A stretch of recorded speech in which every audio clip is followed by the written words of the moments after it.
Welcome back to Birds of a Feather. This is your daily Baltimore sports podcast. My name is Nathan Stroud, and today we're going to be going over the Orioles and Pirates game one of this three-game series. The Orioles had a day off yesterday, but they are back at it again today with a three-game series against the Pirates, and game one ended about 20 minutes ago. We're going to be going over that game and going over the fact that the Orioles win this game 3-2, and we're going to be talking about the fact that they win with another walk-off, which that means that the Orioles have now won their past three games.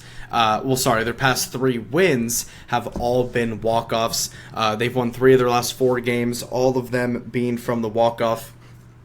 If you go back to Friday, the Samuel Basallo walk-off home run on Friday. Then you go to Saturday, obviously the 3-0 comeback in the bottom of the ninth inning. Arguably, in my opinion, the best win of the season by any team in baseball, when Emmanuel Rivera walked it off with a two-out base hit with the bases loaded. An incredible win.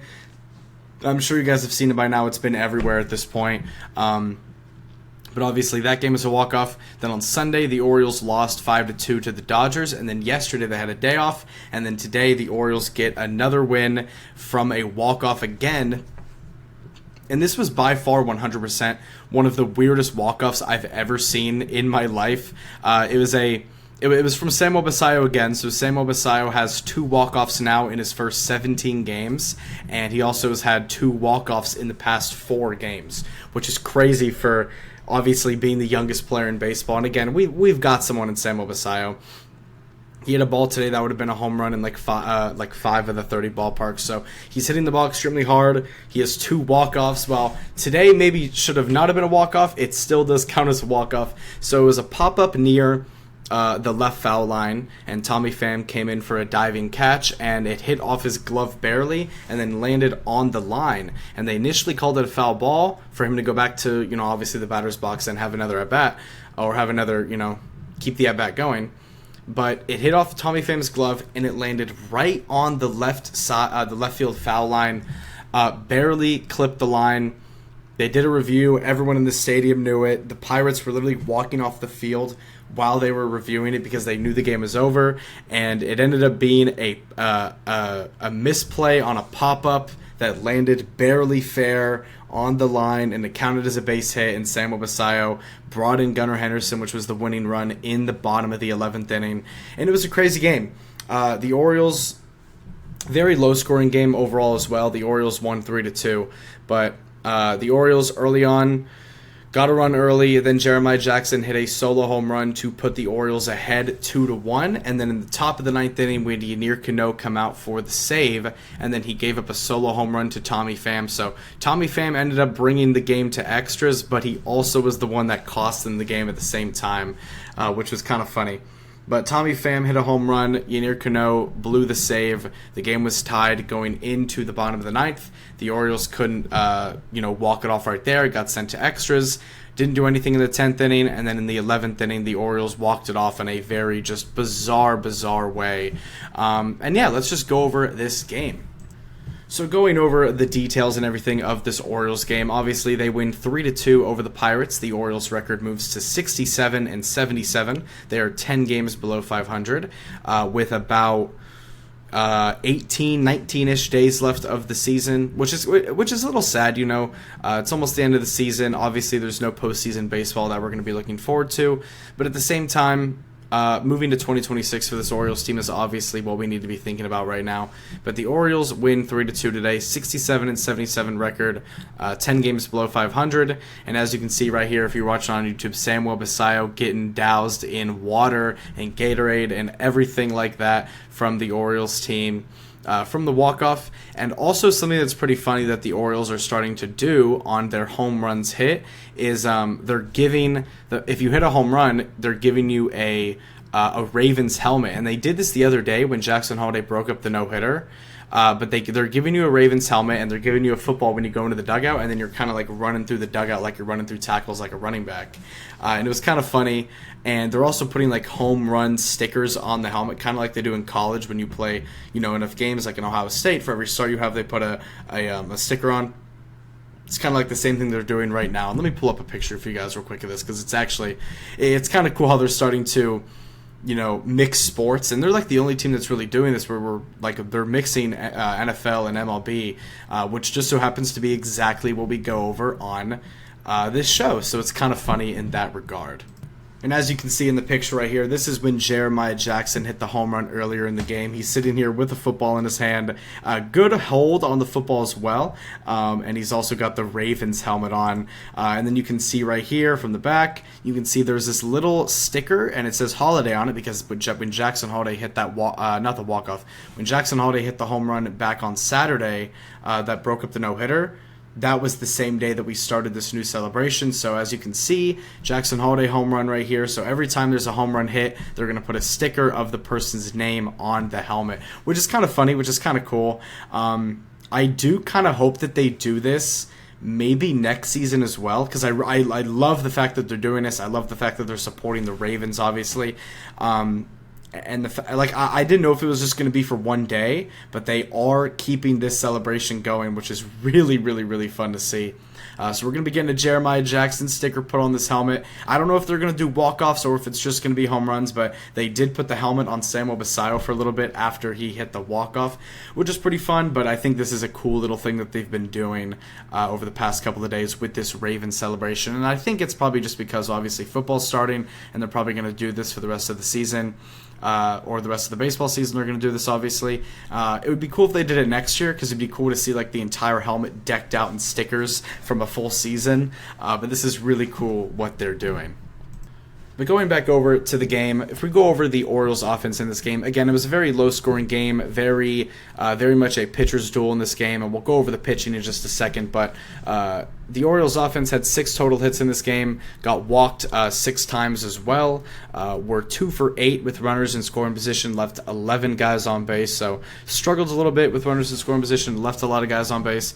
But Jackson Holiday was leading off this game. He went 2 for 4 with a run scored and a walk. So Jackson Holiday got on base 3 times. His average is back up to a 250. So you'd like to see Jackson Holiday getting back on track as we go into the final few weeks of this baseball season. Jeremiah Jackson goes 2 for 3 with a solo home run, obviously, that we talked about earlier, and you just saw the picture of him after he hit the home run with the Ravens helmet on. But he did get hit by a pitch in the 8th inning, and he did get taken out of the game. It looked like he didn't want to come out of the game, so I'm sure it's not anything too serious, because he did want to stay in the game.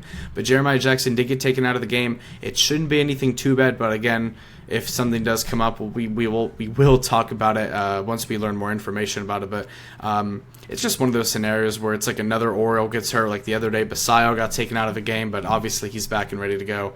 Jeremiah Jackson gets hit today. He got taken out. The Adley injury, the Jordan injury, the pitching injuries, blah, blah, blah, blah. Injuries is an excuse, obviously, but for teams like the Orioles and the Astros as well, when you have that many injuries, like it kind of starts to pile up and stuff. But we're holding up pretty well right now. But Jeremiah Jackson does get hit in the 8th inning by a pitch, does get taken out of the game. Hopefully he is good. Hopefully he's good to play again soon. Maybe not like tomorrow, but maybe on Thursday, because Jeremiah Jackson is somebody who I want to have in this Orioles lineup for the rest of the season. Obviously, even next season as well. Jeremiah Jackson's been incredible, a 3.14 average on the season. He has 6 home runs and what is that? He has 6 home runs and 19 RBIs. Like, he has been incredible for the Orioles this season. In the little time that he's been here, like he's been here for a little over a month, and he's been so good for this Orioles team. And he's gonna hopefully play a big role for us next year. Gunnar Henderson in this game went 0 for 4 with a run scored, 2 strikeouts, and a walk. So he only got on base 1 time, and it was from a walk. But Gunnar Henderson has been struggling quite a bit here recently. At least in the month of September, he has been struggling quite a bit. If we go over to his September days here, in September he's currently batting a 118 in 6 games played in the month of September. 118, 318 on base percentage, a 118 slug, a 430 OPS. So the month of September has had a pretty rough start for Gunnar. If you go over to the month of August, he was batting a 260. So again, below the average that you would expect Gunnar Henderson to do. And he also only hit one home run in the month of August because his home run numbers have been down. He only has 16 home runs on the year when last year he had 37, and he's played pretty much the exact same amount of games other than like the first week that he missed. But Gunnar Henderson, this is a down year for him. I do expect him to, go back to that MVP form next season, but the start of September has not been great for him. But going over to Ryan Mountcastle, he goes 1 for 4 with an RBI. He drove in the first run of the game in the first inning. Colton Cowser goes 0 for 4 with 2 strikeouts. His batting average is sitting at around a 206 right now, which is not great.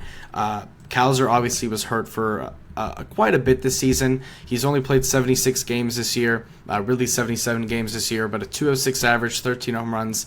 Not great from Colton Cowser, but again, hopefully these guys like Gunnar Henderson, Colton Cowser can really have bounce-back years going into next year alongside all of the young talent like Basallo, like Beavers and stuff like that going into next year and going into the rookie years next season. But after Cowser, it was Samuel Basallo who went 1 for 5 in this game with an RBI. Obviously, that 1 hit and 1 RBI being the walk-off hit and RBI in the bottom of the 11th inning. So shout out to Basallo. 2 walk-offs in the past 4 days, 2 walk-offs in his young career. So Basallo's had a pretty damn good start to his career here. That was his 17th game played.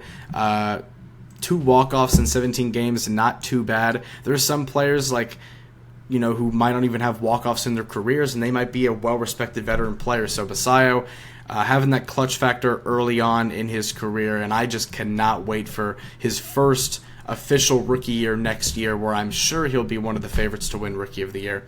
Emmanuel Rivera goes 0 for 4 in this game. It does break his hit streak. He was on an 8-game hit streak, but that is officially over now.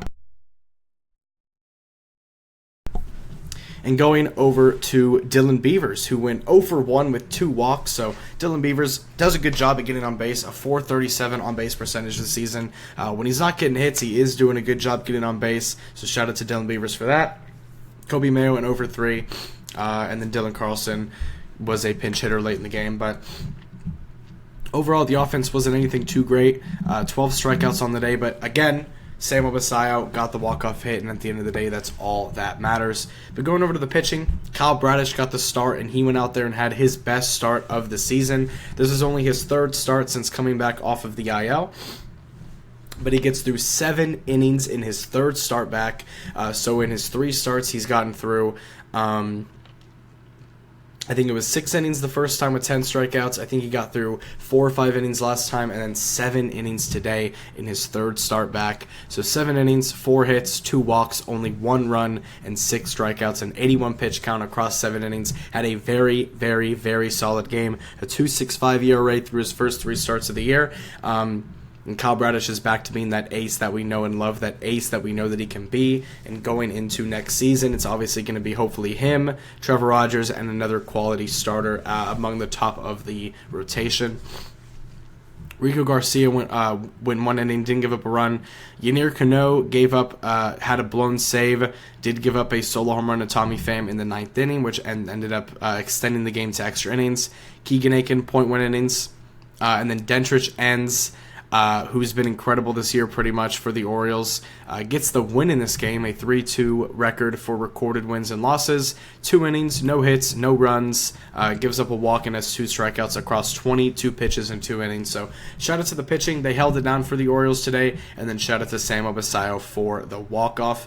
And then going over to the game tomorrow, it is going to be a very tough game for the Orioles to win because they are facing Paul Skeens, who, in my opinion, is arguably the best pitcher in baseball. He has a 10-9 record this season, but the reason why he has a 10-9 record is because of the team that he plays for. The Pirates are not the greatest team. They're 64-81 on the season, but Paul Skeens has a 1.98 ERA. He's first in ERA across all of major leagues in terms of starters, with over 125 innings pitched. Obviously, Tyler Wells has a better ERA than him, but Skeens does have a lot more innings than him. a .94 whip in 173 innings, 195 strikeouts. Paul Skeens has been nothing short of incredible this season, and I'm sure he's going to cap off the year with a Cy Young Award in his second year. So it's going to be a hard game for the Orioles. They do have Tyler Wells starting tomorrow in his second start back, so hopefully Tyler Wells can continue to play well, just like he did in his last start, and hopefully the Orioles can get some runs off of Paul Skeens, but that might be too much to ask for. But thank you guys so much for tuning into and listening to this episode of Birds of a Feather. If you like this content, make sure to subscribe on YouTube, follow up on Spotify, and also make sure to click the link in the bio to check out the Instagram and the Twitter. Make sure to give those a follow. I would really appreciate it. And again, I appreciate all the support you guys have given me. This is episode 150 of this show. I'm having the time of my life doing this. It's a lot of fun, and big things coming very, very, very soon. So thank you guys for sticking with me. And I'll see you guys tomorrow. You have a great Steelers day. Go O's, go Ravens, and I'll see you later. Peace out.